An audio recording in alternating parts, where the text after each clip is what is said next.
The following is a special multimedia presentation from NorthJerseySports.com. Brought to you by the Bergen County Education Association. Bergen County Public Schools work because the BCEA works with you. We are Talkin Hoops, NorthJerseySports.com's original multimedia series, talking all things North Jersey basketball. I am Corey Doviak, and we have a good guest list tonight, but a shortened panel here as I welcome in my one and only co-host for the evening. He is Bergen Field Athletic Director Tom Curry. Coach, what's going on? Corey, it's a good day to be a Bear. We had a real nice win last night over Rampo. A really well-played, hard-fought, good high school basketball game last night. Yeah, we'll talk about it too. And let's just mention what's coming up on the show here tonight.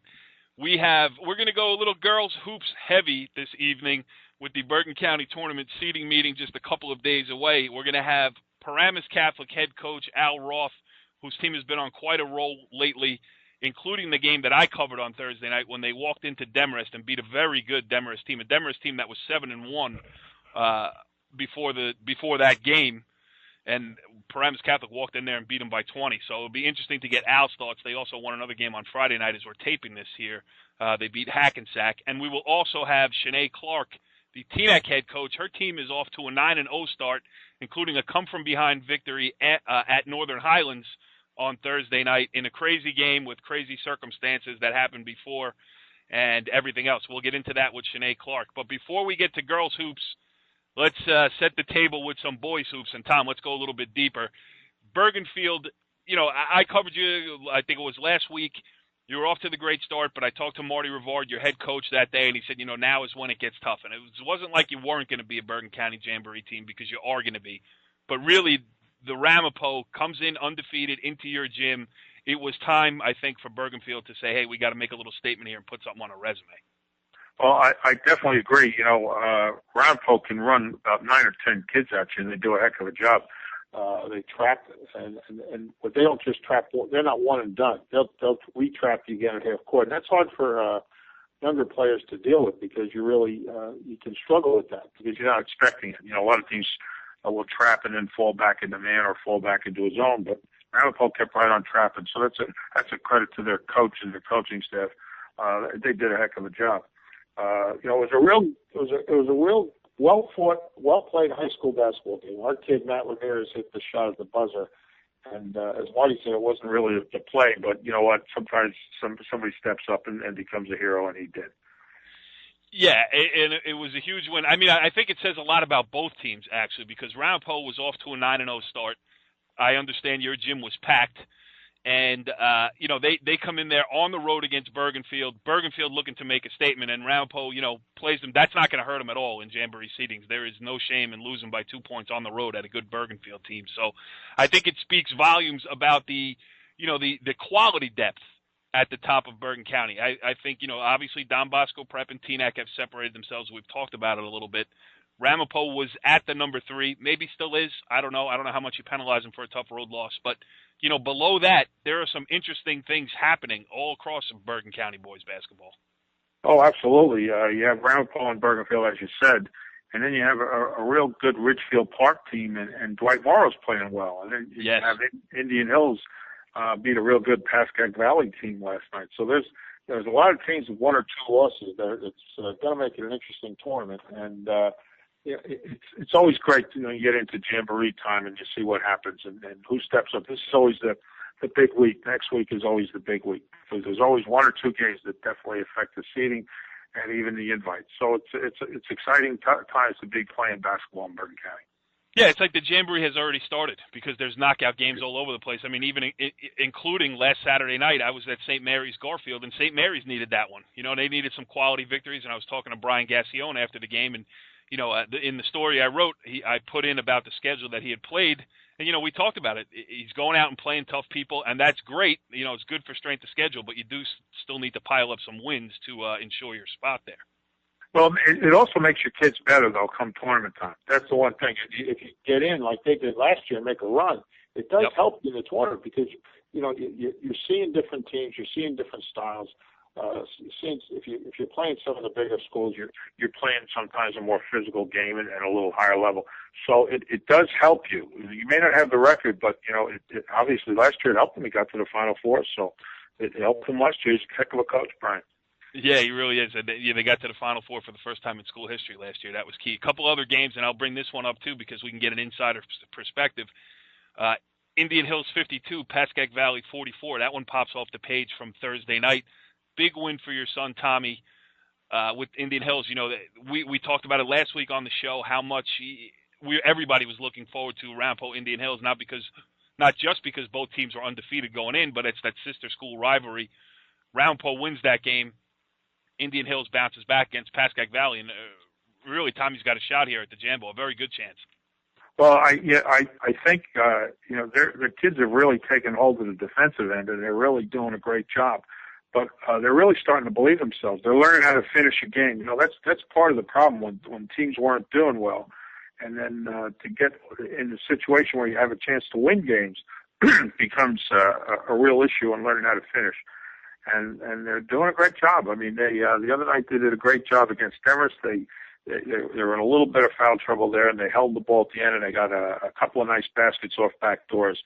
And then last night he told me that basically the same thing happened. That the other team made a good run at them. Pascack Valley made a good run at them, and all of a sudden they were able to put them away. So that means they're maturing and they're starting to get it, and that's a good thing. So I'm proud of him, and he's doing a good job, and the kids are doing a great job. So it takes all cylinders to be working to be where he is now, 7 or 8-1. I think they're 8-1 or 7-1. Yeah, there are great things going on in Indian Hills. I mean, do you think that we know anybody who might be able to get the Indian Hills head coach on a show that maybe we could talk about it with him? I mean, can we get a media request into Tom Curry Jr.? I'll talk to his agent. Talk to him. Well, he's young too. It's Friday night. It's tough to get the younger coaches. But we'll get him on. I'll make sure of it. Yeah, that would be good. Especially as the Jambo draws closer, we'll try to get some of the guys who are going through this for the first time. At least Tommy was going through the first time. We'll be all over the Jamboree, no doubt about it. A couple other ones that I want to mention from Thursday night. Cliffside Park bounces back from a tough loss against Riverdale, beats Westwood 37-32. I mean, obviously low-scoring game. I wasn't there. Had to be a very defensive struggle. But this Cliffside Park team is interesting because they're hanging in there. I mean, we expected them to be better. They went through a couple of dry periods over the last couple of years. But now, to beat Westwood, a team that went to a state sectional final last year, another Jamboree team from last year and a Jamboree team probably this year as well, that's a good one for Cliffside. That's a real good win. I saw Westwood in the finals of our holiday tournament, and the Bergenfield-Westwood game was a heck of a game. So for Cliffside to step up and beat them, that's a heck of a win for Sean. I mean, he's done a nice job there. He puts in a lot of time and effort. A great kid doing a heck of a job. Another good young coach, and that's becoming a good thing here in Bergen County, getting some of the younger guys in while us older guys are sitting down watching them. Listening to the parents complain about them for a while. So it's true. It is. Coaching is a lot easier when you're not actually coaching. That's a shout out to the parents around North Jersey who, almost sometimes it is crazy because I sit in places that are easily within earshot of what parents are saying many times, and sometimes you just feel like going, you know what? Why don't you go over there and take the whistle? Let's see. You go be the referee, you go be the head coach, and really let's see what happens. It's so easy from the stands. Well, the thing to remember is, and I try and say this to parents all the time, they're not pros. The kids aren't pros. The coaches are being paid, but a lot of them are teachers, and they have good knowledge of the game. But so many things have to go right to win a basketball game, and this day and age, kids are so distracted with things. It's very hard to get them to focus. And the guys that do are the guys that are successful, and it's not an easy thing. And anybody that's having some success, you got to jump on the bandwagon and support them. But I think nowadays everybody wants to tear things down, and I think we have to try and move things in the other direction. I agree with you 100%. I mean, you know what? Just enjoy high school basketball. That's what we've built NorthJerseySports.com upon. I mean, that is the guiding principle of the site. We do it because, like you said, we're getting paid for it. But the other side of it is, I just like going out and watching games.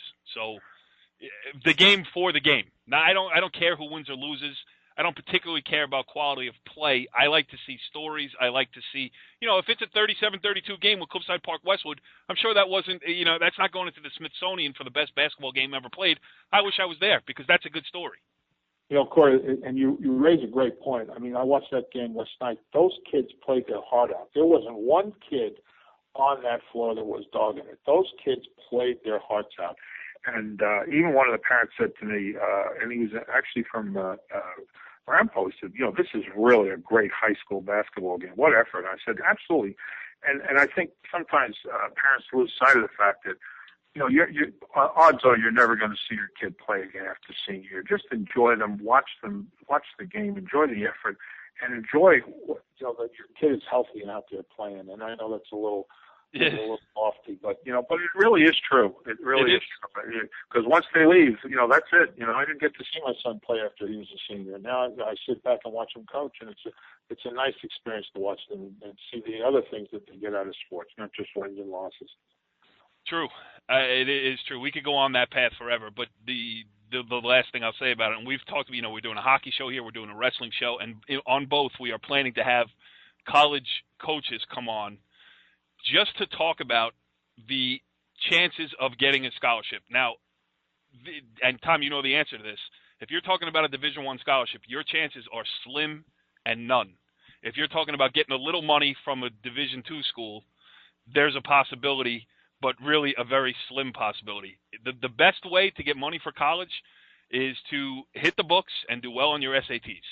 Absolutely. Well, listen, the person that graduates last in the class in medical school, they call doctor.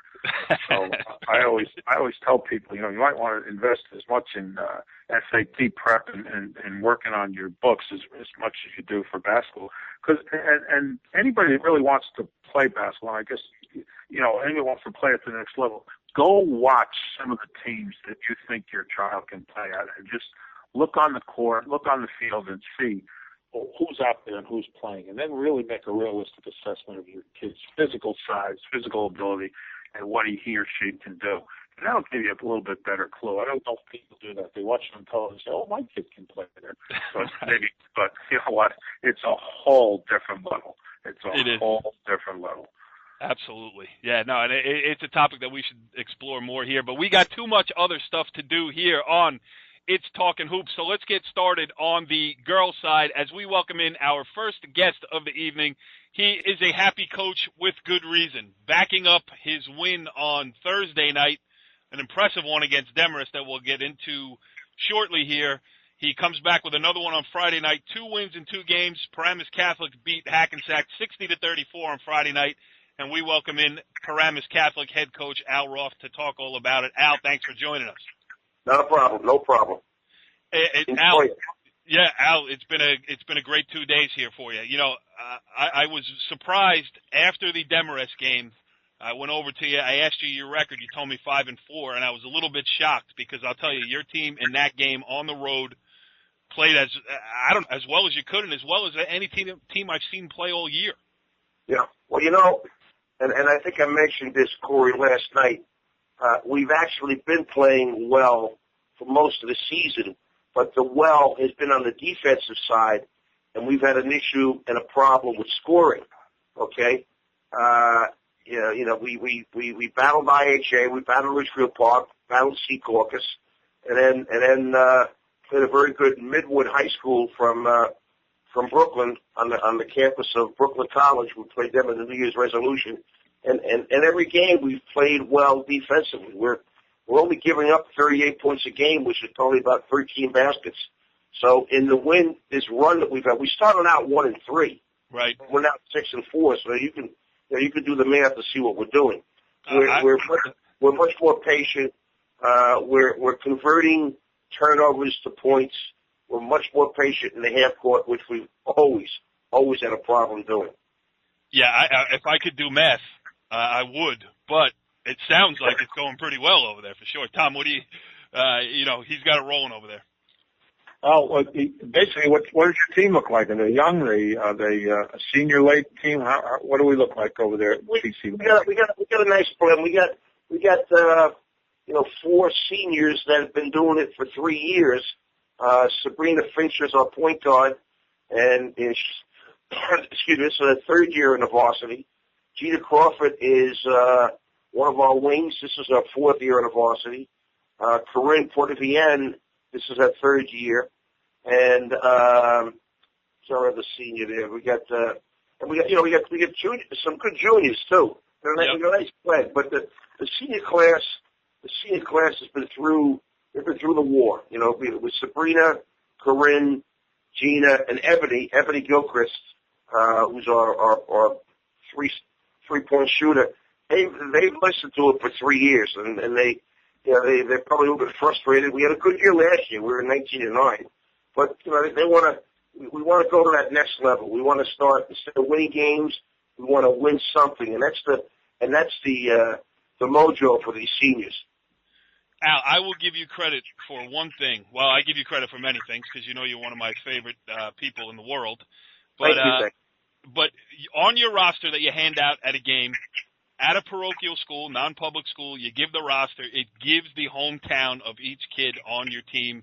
You're not hiding anything. Nope. You know, it's not like you're trying to pretend anything. I think one of the challenges with that is that you look at it, you got a bunch of New York, New Jersey, different places. Hardly anybody's from the same town. So chemistry is something that you're probably always working on year in and year out. You know, and it's you're right, and as Tom knows, it's very important to be successful. And this year, kind of missed that a little bit last year, you know, because you get caught up in the AAU arena and all that type of stuff. But this past season, most, if not all, of my guys played AAU. But we also did a summer league. We did a Ramapo team camp. The whole team. We actually took, I want to say 24 girls, and we always go up to Siena, team camp. We missed it last year for the first time in all my years at PC, and it hurt us. We went up there this year, and it's 3 days of outstanding competition against the teams from Central and Western New York, teams that we won't ever see other than when we go up there. So they're playing, the weather's hot, they're playing a lot of games, and then so we pick our captains there, we define our goals, and this group is kind of run with it. And then to add to that, we've never competed in the fall as a team in any fall league. This year they did. I mean, obviously, we're not there coaching them, but they went into a fall league and then went into a preseason tournament that was hosted by Hanover Park, which was only for high school teams. So we did a lot of those type things to build that chemistry, to get the leadership going to where we want it to be. And even though we started at 1-3, we could have folded up. I mean, the game we played against Midwood was an outstanding game, and they got a very good team. I mean, their forward, their post player is I think she's a Russian young lady. She's got 4 or 5 Division I scholarship offers. Right. We battled that team, just couldn't put the ball in the basket. So everything that we did in the summer and the fall has allowed us to overcome the frustration and a little bit of adversity that you might see when you start 1-3. And granted, we go to the Poli tournament. It's a great tournament. Yep. And, we had Ridgefield Park and Secaucus, two outstanding teams. But we know we can play with those guys. We just got to put the ball in the basket. Tom, you got another one for the coach? Well, Alec, with the county tournament coming up, who were some of the better teams you've seen? I really, when I saw Dennis, I thought they were pretty good. And you guys did a nice job on them. So who were some of the better teams you've seen? They were an improving team. Well, Demarest, Lindsay, this is the only time that I show my number of years as a coach, because I coached against Lindsay when she was a player at Riverdale, okay? And now I'm coaching against her. She's done a very good job. That Demarest team is a very, very good team. Unfortunately, playing us last night, we had everything going for us. And they worked hard, but it was a night where, when you're clicking on all burners, things are going to happen good. And they caught us on a night like that. And we did, even Fairlawn. Fairlawn had a pretty good record Tuesday, and we pretty much did the same thing with Fairlawn. Yeah, and I thought against Demarest, I mean, the thing was, they played man, you threw it inside. They went zone. Even Lindsay said it in the story that I wrote today, is you drove through the zone. You created turnovers. I thought that Jasmine Wilson was great inside in the second half. I thought Corinne was great inside in the first half. And really, you know, they couldn't key on anything. And you made some jumpers. You know, you closed out on their shooters, and they've got great shooters. My point is, Sabrina Fincher has really become a very, very good point guard for us. Okay, and you know, she kind of stirs the pot, runs the show. She's an excellent defender. But you know, sometimes when you have people like Corinne, you got Jasmine Wilson, you got Nyree Grant.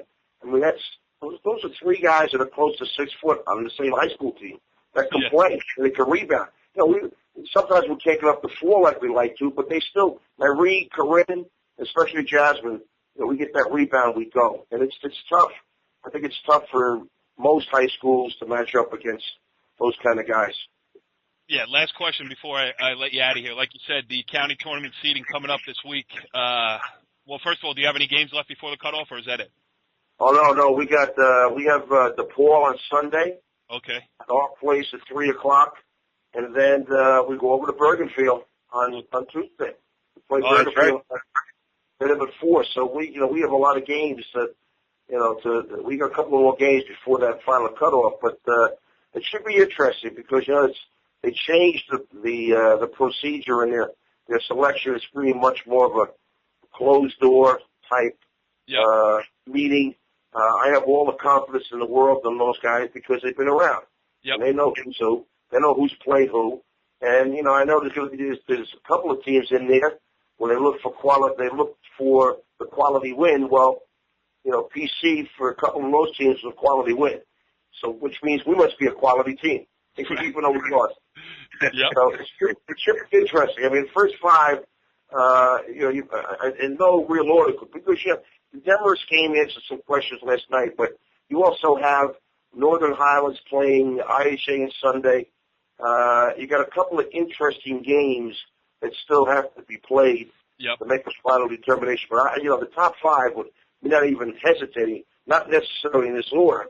Are IHA, Immaculate Conception, Teaneck, Highlands, and Richfield Park. Yep, I agree with you. I think that's consensus. I mean, after that, I'm sure we certainly, if we're sitting at 8 and 4, we're certainly, 6 or 7. But wherever they put us, it's fine. This is my 23rd year. For 22 previous years, we've been in the tournament. So. Yes, and a programming note here on NorthJerseySports.com. We will do our annual Bergen County Girls Basketball Tournament Selection Show. Scott Papetti will be my co-host.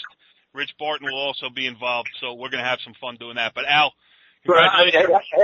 I have to listen to that show so I find out where I am. Right. Hey, Al, I have to do that show so I know where I am. You know what I mean? I'm getting old, man. Yeah, good luck.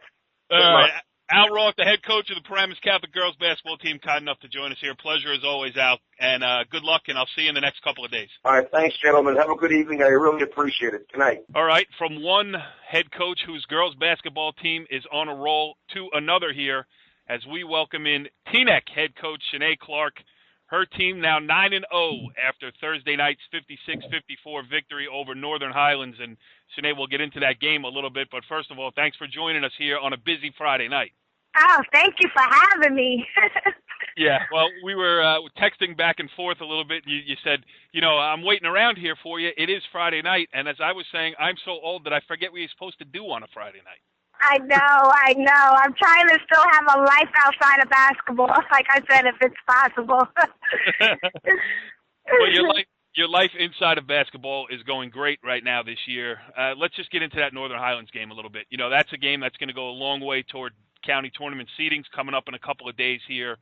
And not that people expected you to be good again. Last year, a little bit rebuilding. This year, with Kayla in the middle, one of the best players in North Jersey, 9-0, right back to the mountaintop here a little bit, huh? Yes. Last year, after graduating, my fabulous 4, that's what I call them, because they were great players that came through the Teaneck program, Rebecca Sparks, Deja Gabadon, Monique Cheek, and Jaquel Gilchrist. The only person who played varsity basketball was Teddy last year. So I had to bring up underclassmen that had no experience, and I basically had to throw them in the fire.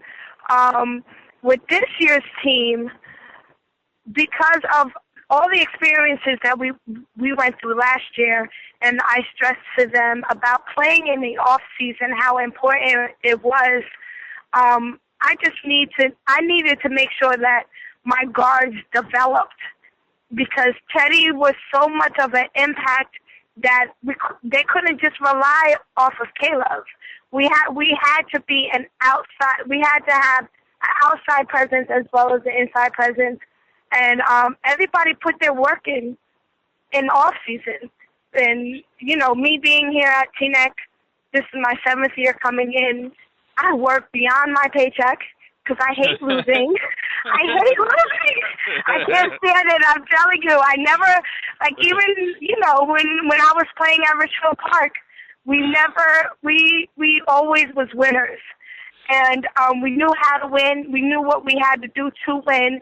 And when I came to Teaneck, I just made sure I brought that type of just impact to the program.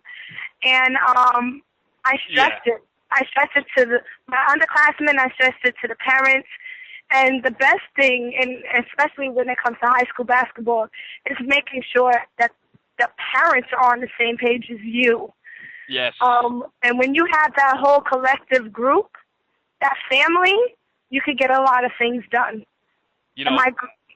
I'm sorry. We had Al Roth on before we had you, and he said that it makes him feel old coaching against Lindsay Davis. But Tom, this one kills me, this Shenee Clarke, because I remember her as a little kid running around at the old gym at Ramapo College in a county final, and I was interviewing there. And now she just said that she's in her 7th year as the head coach at Teaneck. That's it. I'm jumping off the George Washington Bridge, Tom. Corey, you really are older than I thought. You've been around a long time. I just thought about that. How many years you been doing this now? This is unbelievable. 1999, we started the website. Before that, 1995, I covered my first game for the Suburban Trends out there in Passaic County. And but you know what? The great thing about it is that in 1995, I was 12, so I really am younger than my experience might suggest. Shenee, you got into a little fender bender on you think that bothered your team? Did you get off to a slow start, and what happened? I remember reading that in the paper that you kind of got in a minor fender bender on Route 4. Yes, it was. Oh my God, that day was just like a dramatic day, because I like getting the girls in the gym an hour early, and the bus came late. The bus came like 20 minutes late. And then when we were coming off of the U-turn, basically, to get back on Route 4 off of Teaneck Road, the bus driver accidentally hit the car in front of us. And because of the jurisdiction of where we were out of Teaneck jurisdiction because we were coming off of Route 4. Therefore, we had to wait for the county police to come. Oh. The county police did not come till 47 minutes later. Oh, God. So my AD and Northern Highlands AD was on the phone and, explaining to them what had happened. And I said, I was getting very, aggravated because I'm like, look, we got to get to the gym. And they were trying to send us another bus. Just so we could get to the gym, but they couldn't do it because we couldn't leave the bus because they couldn't get a police report without us being on the bus, which was even worse. But when we got to the gym, this what really, kind of got me a little bit upset. When we got to the gym, Northern Highlands was kind of rushing us to get on the court.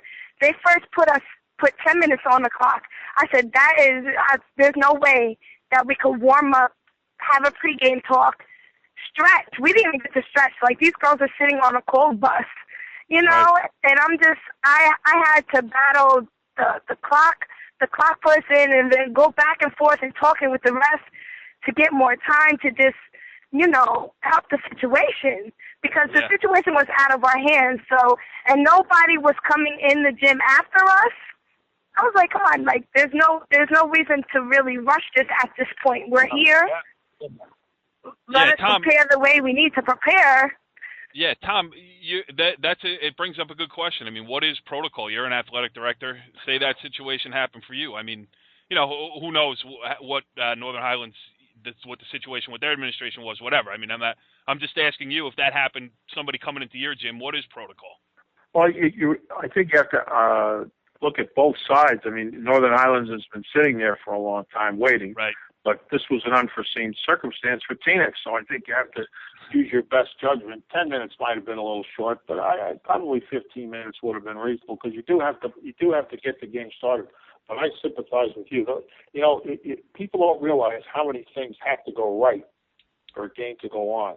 Officials, and it really is one of the overlooked things, and these little things that pop up like accidents and kids getting dismissed late, and you know, and now school districts are really at the behest of the buses, because if you have your own buses, you might be lucky, but some of them are dropping kids off in town, and by the time they pick you up, you're getting there late, and it's a tough thing. And I give you credit that you came back to win, because you were down 10 points or something like that at halftime, and you know, to come back, it's a testament to your kids. It's good for you. So you know, what doesn't kill you, it makes you stronger. So you know, you got through it and you won. So good for you, Shenee. That's a nice win. Yeah. So Shenee, pick up here. So you're down 10. All that goes on pregame. You're down 10 points at the half. What happened? You know, what was it? What switch did you turn there to get that thing turned around? Halftime. Halftime happened. Halftime happened. Yeah. Because honestly, when I'm able to get them by myself in a locker room and I could have a real talk with them and pull out everything that I need to pull out. Sometimes I have to do a gut check, whatever I need to do to refocus them, to get them on the same page that we need to get this job done regardless of what we went through today. Whatever. Right. And I just went down the line. I went by player, and this group, they understood where I was coming from. I was furious because at the same time, my leadership on the court, I felt that they were so frazzled in the beginning and just not focused, that our half, the first half was, to us, to Teaneck, it was horrible. Like, we played the worst Teaneck basketball that out of the whole season of this year. And they knew that. And I only called I think I only called one timeout at the time to try to regroup them. I was thinking that, you know, the second quarter that they would wake up, but they didn't. So I had to wait till halftime to really, really regroup them and talk to them. And we didn't come out until 2 minutes left into halftime. Huh. So they were able to shoot around for a minute, and then we just went to work. That was it. They woke up, you know, because we had great games in the beginning of the season. We played Montclair. Montclair is not a team to look over. They were a tough team that we beat in the beginning of the season.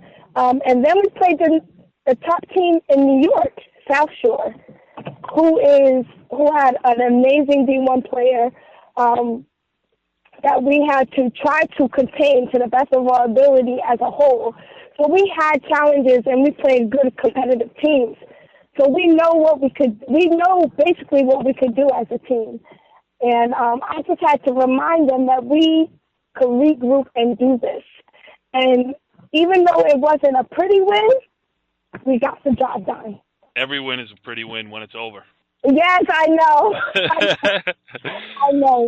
I know. But I guess, you know, with me being competitive and the type of player that I was when I was growing up, I said, you know, this is a championship team, but there's certain things we cannot do and we can never go back to.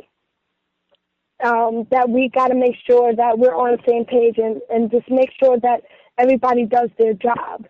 Yeah, and, you know, it's interesting, too. The matchup with Highlands was interesting to me because, you know, they're kind of in a similar position that you were last year.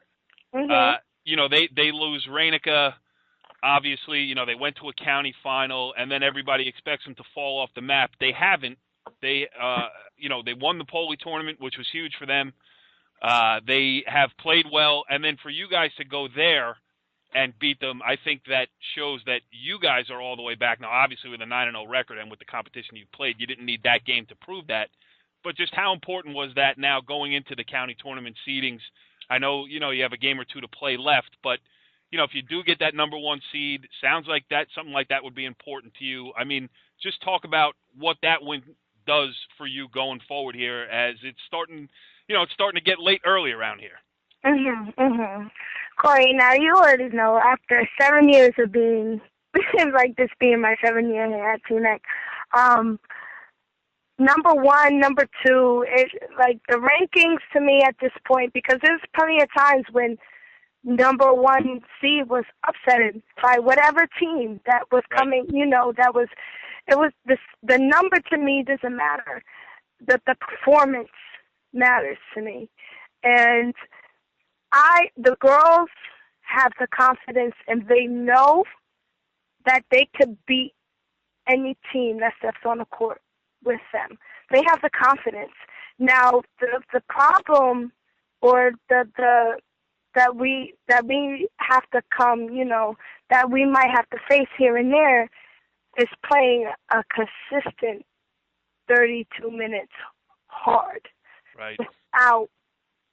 Without taking breaks. We proved it despite that third quarter, 19-0 run.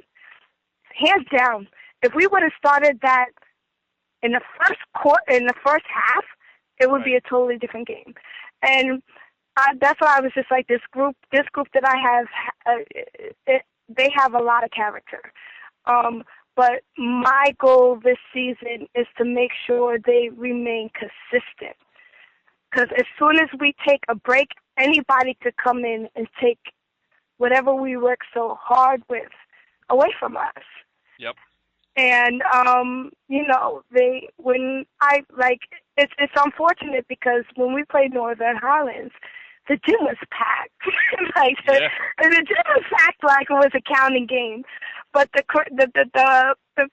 crazy thing about it is that the first half, you would be like, this is Teaneck? Who is Teaneck? I didn't even know what I was coaching in the first half. Like, Corey, if I tell you I was pacing back and forth on the sideline, like, really?